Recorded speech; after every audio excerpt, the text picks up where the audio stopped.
waaw dañu fi ñëwoon tey donc pour visiter université bi nga xam ne mooy université Sine Saloum jotagul nañ dem Fatick tey ñëw nañ fii ci Kaffrine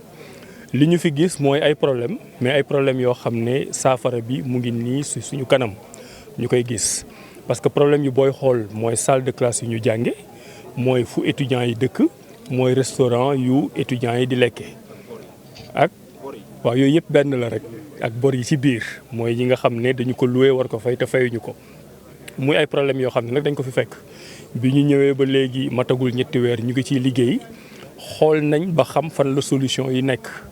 te jàpp naa ne ñun ñëpp bu ñu àndee liggéey fii ak rentrée prochaine mooy rentrée d'octobre le temps que nawet bi jeex bu deful ndànk chantier yëpp dinañ ko pare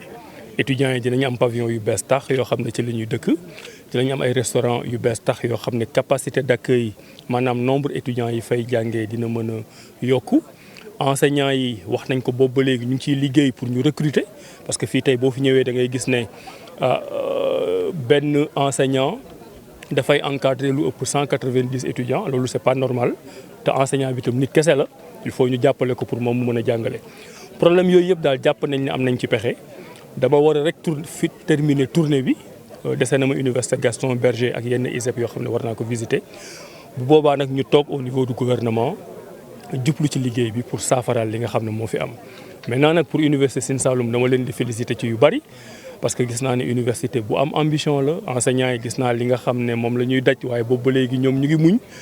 ñu wax leen rek ne bu ñu waxtaanee ñun ñëpp li ñuy muñ ñoom bu soobee yàlla léegi mu jeex. gis naa fi par exemple loo xam ne intéressé na ma lool